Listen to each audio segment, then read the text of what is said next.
Continuando con el recorrido que ya hemos venido dando en cuanto a las 10 acciones de cambio que nosotros como organización estamos sugiriendo para las entidades de forma tal de poder afrontar no solamente los tiempos de coronavirus, sino también para afrontar los retos organizacionales que en muchos casos eran acciones que siempre debimos haber ejecutado, pero que por la dinámica organizacional en muchas ocasiones no pudimos concretarlas.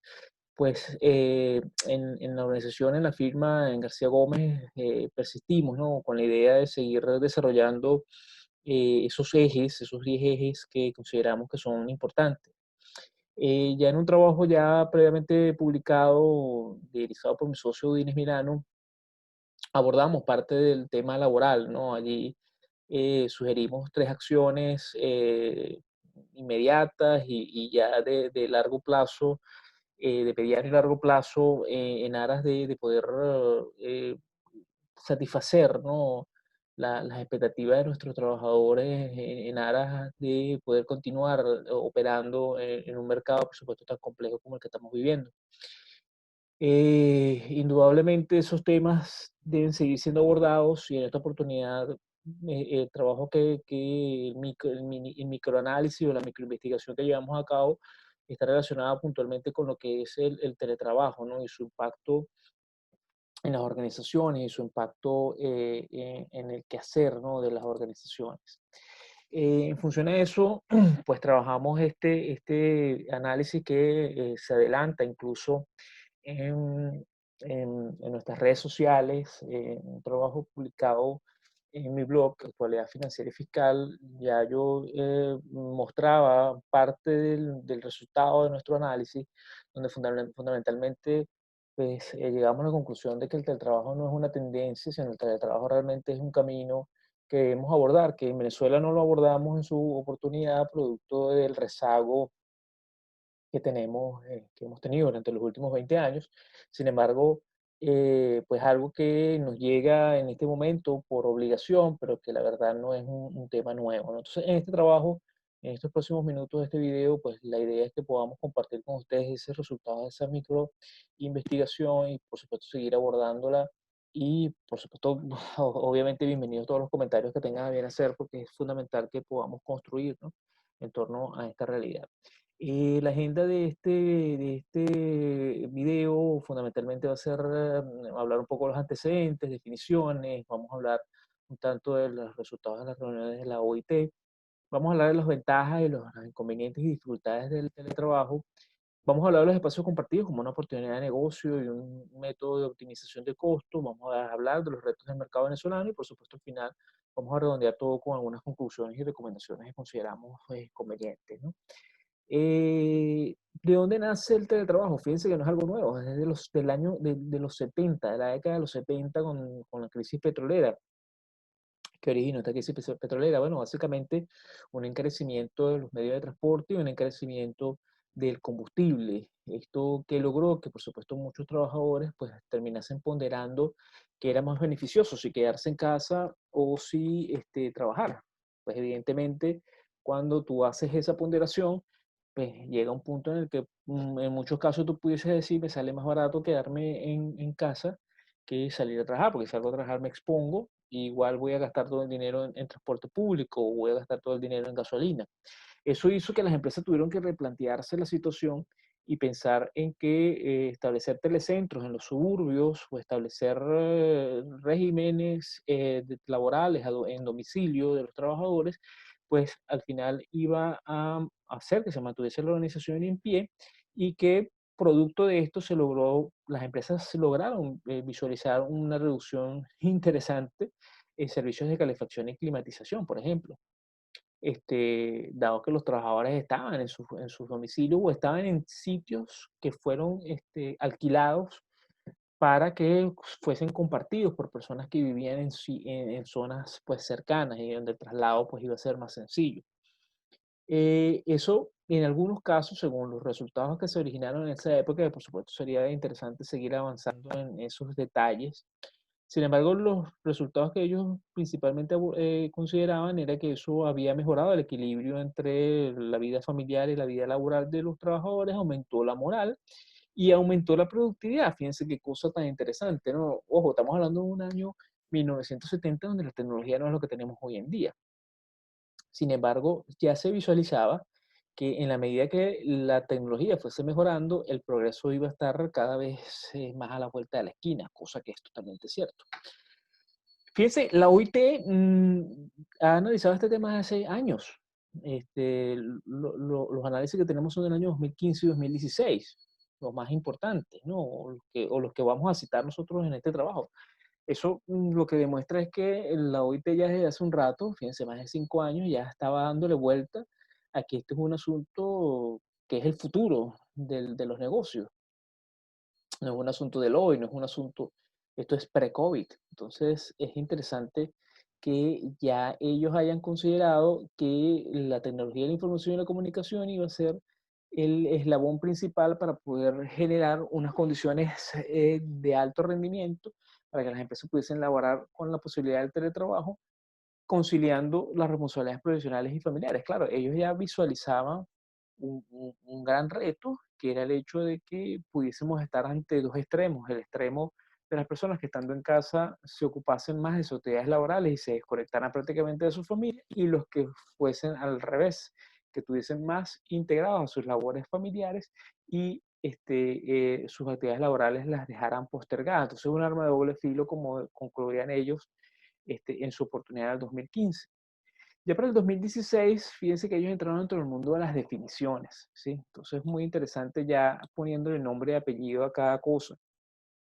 Definían el teletrabajo como tareas que se realizan regularmente fuera del establecimiento reconocido del empleador, con mínimo un día durante la semana laboral, y los trabajadores virtuales, por supuesto, las personas que trabajan a tiempo completo fuera de los locales del empleador. En otras palabras, los trabajadores virtuales son teletrabajadores a tiempo completo. Entonces, fíjense, ya empezaban a hacer algunas definiciones interesantes y empezaban a mostrarnos cuáles eran las modalidades o los tipos, las tipologías de teletrabajo que nos íbamos a conseguir. Hablaban del trabajo móvil, del lugar, actividades que se hacen en cualquier lugar distinto a los locales del empleador, a las oficinas compartidas, al trabajo a domicilio, y luego incorporaron dos elementos más, como era el teletrabajo móvil y el teletrabajo complementario. Que el teletrabajo complementario, tengo un comentario adicional, que es el hecho de que hoy en día se ha visto mucho más esta actividad de teletrabajo complementario, porque fíjense que por lo menos nosotros de manera cercana hemos visto un par de casos de personas que están viviendo ya en otro país y que laboran para sus empresas, sus expatronos en Venezuela, en horarios posteriores a su jornada laboral en el país donde se encuentra ahora. Entonces, fíjense que eso es una nueva tendencia que pudiese darse, de personas que dicen, bueno, yo trabajo de 8 a 5 en mi uso horario tal, pero yo puedo trabajar desde las 5 hasta las 10 para ti, y en este uso horario, y te rindo en los objetivos organizacionales que están buscando. Entonces, fíjense que estas tipologías sí las podemos visualizar en muchos de los casos que se están viendo últimamente y que se van a ver con mucha más profundidad en el futuro. Es importante que estemos claros que el teletrabajo es distinto a trabajo flexible y distinto a trabajo 24/7. Son dos extremos. El teletrabajo se supone que es una actividad que se hace bajo unas condiciones pactadas, bajo unas reglas ya definidas, y no puede considerarse que es un trabajo de que, bueno, haz la actividad cuando tú consideres conveniente, ni tampoco es la actividad de que tienes que estar a mi disposición 24 horas al día, 7 días a la semana. Es grave que, porque sea una actividad de teletrabajo, entonces nosotros consideremos que un domingo en la tarde, un viernes en la noche, un lunes a las 4 de la mañana, también se considera parte de la jornada, por el hecho de que es trabajo de home office. Entonces, es importante que estemos claros que el teletrabajo tiene que tener también unas condiciones claras, para que esas condiciones claras también redunden en una relación longeva con los trabajadores y los patronos. Eh, Como todo en la vida, hay ventajas y hay obstáculos o inconvenientes o asuntos que tenemos que limar. Vamos a empezar por las ventajas que determinó la OIT.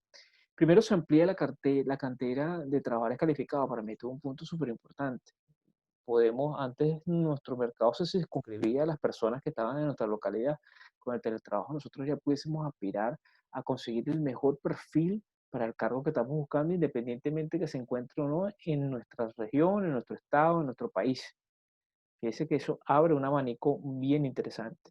Reduce la propagación de enfermedades. Fíjense que este análisis es pre-COVID y con todo y todo ya se visualizaba que la reducción de propagación de enfermedades era importante. Aumenta la productividad. Una persona que está desde su casa, que puede hacer las actividades, que de repente no tiene el rush de que tiene personas alrededor, tal, puede ser más productivo. Reduce los costos, indudablemente puede generar una reducción de costos. Reduce la tasa de rotación del personal y del absentismo. Fíjense que hay regiones en el país que comunicarse de un punto A a un punto B es complicado, ya sea por falta de gasolina, sea por falta de transporte público, sea por muchas complejidades que se regularizan a través del home office.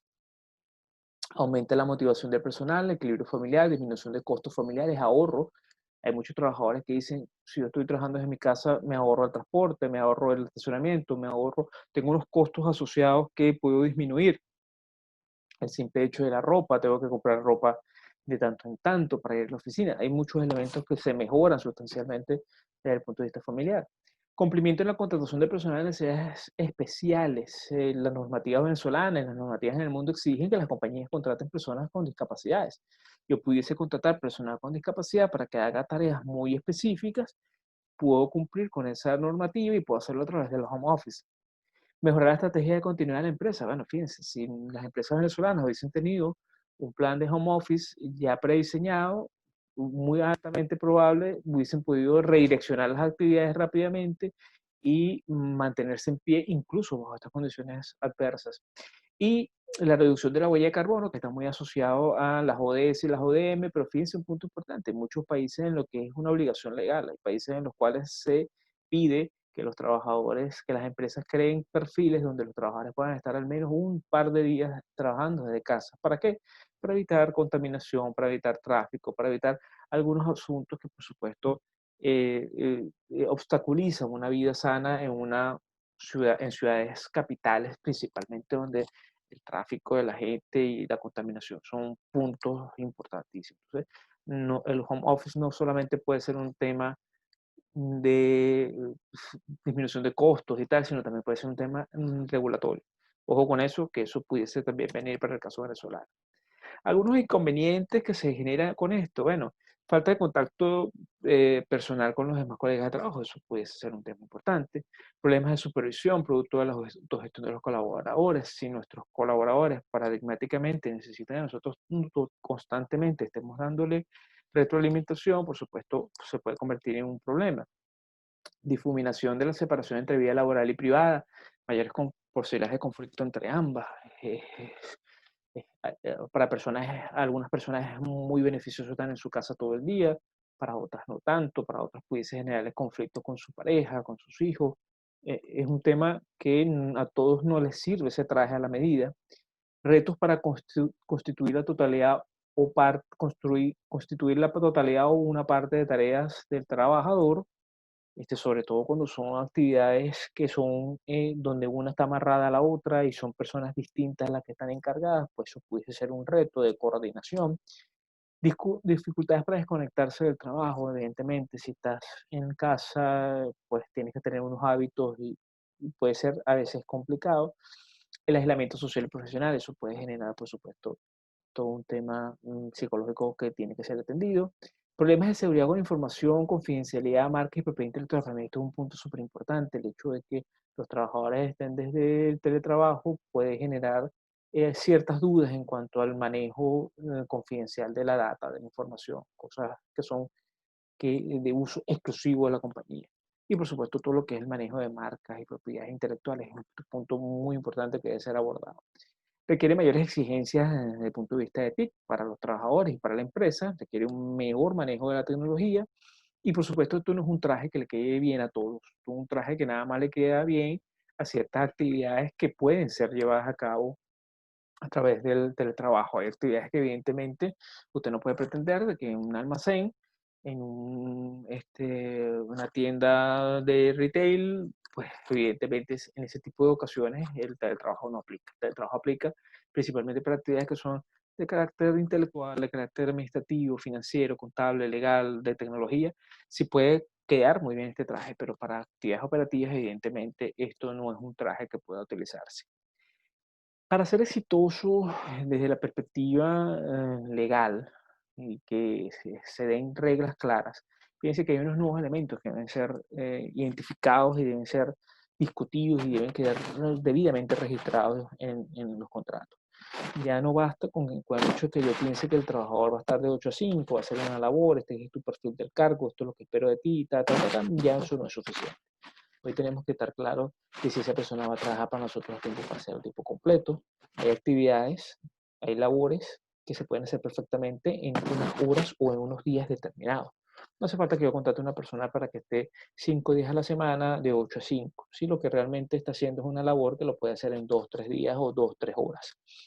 ¿Cuántas veces no hemos visto en la oficina personal que dura una mañana deambulando, una tarde deambulando, no cumplen con todas las actividades, no está claro realmente lo que tienen que hacer? Entonces, fíjense que es buen momento para poder definir exactamente cuántas horas necesita esta persona. Hay que definir el lugar de ejecución, si va a ser fijo, si va a ser móvil.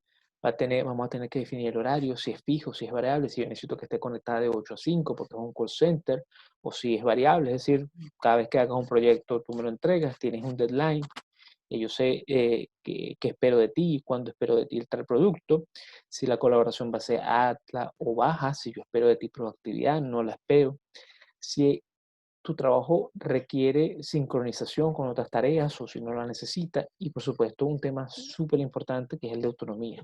Si la autonomía es baja o alta. Si yo sé que tú estás en la capacidad de resolver los temas inherentes a tu cargo o si necesitas entonces de la constante supervisión y revisión. Son temas que son ahora mandatorios de ser considerados en el contrato. Y por supuesto, la manera como vas a estar trabajando en el día a día. Algunos de los tipos los tenemos aquí. El escritorio multiusuario hot desking, el escritorio multiusuario con reservas hoteling, los telecentros y las oficinas colaborativas. Cada una tiene sus características, cada una tiene sus particularidades. Fíjense que en el hot desking, básicamente la persona puede trabajar desde su casa, puede trabajar en la oficina, no tiene un sitio asignado, sencillamente llega a un espacio común. La compañía ahí se ahorraría todo lo que tiene que ver con amoblar oficinas detalladamente, decoraciones, etcétera, sino tendría unos espacios comunes. Tenemos el hoteling, que básicamente el trabajador igual puede ir a la oficina, pero antes tiene que hacer una reserva para poder tener un espacio donde trabajar. Tenemos los telecentros, que son oficinas compartidas, donde básicamente las personas llegan y tienen un espacio libre, pueden interactuar, hacer networking con otras personas, otras empresas. Y las oficinas colaborativas, que son más ambientes online, donde efectivamente pues, el trabajador trabaja bajo medios virtuales totalmente. Cuando hablamos de estadísticas a nivel mundial, conseguimos unos datos muy interesantes. Dice que antes del COVID, estos son datos antes del COVID, fíjense la pregunta común es cómo se desplaza usted a su lugar de trabajo. La gente decía, no, yo no me desplazo, yo sencillamente trabajo desde mi casa, al menos un día a la semana. Entonces, fíjense que a Suiza, ya antes del COVID, se manejaban un 21%, es decir, que prácticamente todo el que podía trabajar desde su casa lo hacía. El otro 79% asumamos que es personas que trabajan en retail, que trabajan en producción, en distribución, etcétera, que obligatoriamente tienen que estar presentes en su sitio de trabajo. En América, fíjense que Chile, antes del COVID, ya manejaba un 10,70, un porcentaje bien interesante. Y fíjense que paradójicamente Estados Unidos manejaba solamente un 2,80, o sea que en Estados Unidos siguen trabajando o seguían trabajando mucho bajo el método presencial. Otro país interesante, Australia, con un 18%. Desde la perspectiva de oportunidades de negocio, nosotros consideramos que esto es algo que debería explotarse en Venezuela. Fíjense los casos de Regus, Instant Office, WeWork y Plugin, que son empresas que se encargan de ofrecer servicios compartidos. Esto es fantástico. Esto genera la posibilidad de que uno se siente en un cubículo, utilice los servicios del coworking, todos los servicios básicos, cafetería, baño, etcétera. Puedes utilizar, alquilar o reservar salas de conferencia, tienes servicio de internet y lo mejor, tienes un networking fantástico porque tienes la posibilidad de compartir tu información con personas que pueden ser tus potenciales clientes o proveedores que están compartiendo contigo el mismo piso. Entonces, fíjense que genera unos beneficios muy interesantes. Imaginémonos que en la ciudad de usted, su localidad, hay varias oficinas de coworking distribuidas en las zonas dormitorio y en las zonas principales y que las personas están en la capacidad pues, de no tener que trasladarse a una zona industrial, sino hacerlo desde un área de coworking. Puede ser muy provechoso, puede ser un negocio bien interesante.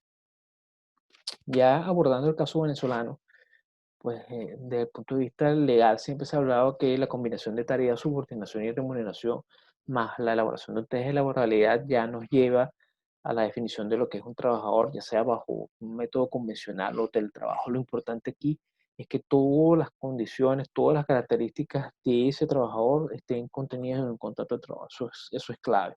Y ahí entonces se abre la oportunidad de que entonces comparemos los retos que hay en el caso venezolano cuando vamos a contratar personas que están en el país y cuando contratar personas que no están en el país. La persona que está en el país, pues los grandes retos que nos vamos a ver frente, por supuesto, todo lo que es servicios básicos, electricidad e internet. Vamos a estar claros que en el caso venezolano eh, eh, tenemos importantes debilidades en este punto. Son asuntos que deben ser resueltos para poder seguir avanzando en el tema del teletrabajo. Los patronos tienen que, por supuesto, hacer inversiones en equipos de computación y entregarlos, o en el caso de que el trabajador ponga su equipo de computación, pues reembolsarlo, alquilarle los equipos de computación, dado que se supone que está haciendo una labor en función a su patrono. Tenemos que entender que nosotros tenemos una dinámica social en Venezuela compleja, desde el punto de vista social, político y económico, son temas que tienen que ser abordados. Y por supuesto, en líneas generales, es un cambio de paradigma importante, dado que nosotros aquí en Venezuela consideramos por cultura de que si no te veo trabajando, yo con mis ojos no te veo trabajando, yo dudo que estás haciendo la labor. Y es algo que se tiene que cambiar, por supuesto, un paradigma que tiene que ser cambiado. Como también es el exceso de que las personas puedan decir, bueno, si trabajas desde tu casa, puedes trabajar 24 horas al día. Ya eso, como que eso lo abordábamos hace un rato. Y ahí es donde países han incorporado en sus normativas lo que es la desconexión digital. Es decir, que en ciertos horarios el patrono tiene que entender que su trabajador tiene, debe y puede estar totalmente desconectado de los equipos de computación, de smartphones, etc. Después tenemos el caso de los extranjeros. Si nosotros nos apetece contratar a una persona que esté fuera del país porque tiene un perfil interesante, entonces fíjense que ahí entramos en un mundo más complejo, el tema de remuneración, las normas que aplican y por supuesto uso horario y la misma desconexión digital. Uno de los puntos que a mí más me preocupa es obviamente el tema de las normas aplicables. Pudiésemos estar hablando de una persona que es colombiano, que vive en España y que trabaja en Venezuela. ¿Cómo regular ese tipo de situaciones? Ya la OCDE incluso ha estado trabajando ese tipo de temas. La OIT lo seguirá abordando porque son temas que tienen condiciones legales y fiscales que son complejas para ser resueltas. Como vemos, el caso venezolano nos presenta unos retos muy importantes porque para muchas empresas pudiesen concluir al leer esto y decir, bueno, pero no veo el costo-beneficio, yo creo que me va a generar más costo. Ojo, hay que hacer los análisis respectivos para poder llegar a conclusiones sobre base concreta. De la perspectiva laboral, si bien es cierto que la ley orgánica del trabajo venezolana no es tan vieja, pues el tema del teletrabajo no está totalmente regulado, ¿no? Hay algunos puntos que lo consideran, sin embargo, no está totalmente regulado en su totalidad, sobre todo en lo que tiene que ver con la protección del trabajador y por supuesto lo que tiene que ver con temas parafiscales, ¿no? No hay que robustecer nuestro sistema laboral, aun cuando muchos laboralistas ya han opinado que, de manera tímida todavía, que muchos de los temas de teletrabajo se pueden resolver a través de la doctrina y a través incluso del derecho comparado. Entonces, no estamos totalmente descubiertos, pero sí hay algunos puntos que tienen que ser mejorados desde el punto de vista legal. Aquí un poco las citas de Jael de Freitas, profesor de la Universidad Católica de Bello, que recientemente tuvo estos comentarios y me pareció prudente y pertinente pues citarlo. En conclusiones, bueno, tenemos estas principales 9 conclusiones. Lo primero es que el teletrabajo llegó para quedarse, ¿no? Es un fenómeno que ha ido avanzando desde hace muchos años y que es el futuro del trabajo. Por supuesto, se facilitará más si en tanto y en cuanto la tecnología pues, esté a nuestro favor. Podría ser un arma de doble filo, pudiésemos conseguirnos trabajadores 24/7, pudiésemos conseguirnos trabajadores que piensan que están bajo un esquema muy flexible. En ambos casos, pues, pudiésemos tener problemas. La cartera se amplía, para mí este punto es importantísimo. Puedes tener gente contratada en el extranjero que te va a hacer un bien fantástico y puede ser bajo la figura del teletrabajo. Falta normativa en Venezuela, nosotros tenemos muchos retos sociales, políticos y económicos de movilidad, así que por supuesto hay que revisarlos muy bien. Puede ser una oportunidad de negocio para el área del real estate. Aquí en Venezuela no se ha trabajado mucho el tema de las áreas de trabajo compartido, puede ser una oportunidad interesante. El tema de libertades sindicales y el diálogo social es un tema que tiene que ser evaluado porque prácticamente las discusiones serían individuales entre los trabajadores y los patronos y quedaría de un lado la representación sindical. Eh, el nivel de contratación tiene que elevarse. Ya yo no puedo contratar personal que no sea autónomo, que no sepa la tarea que tiene que hacer.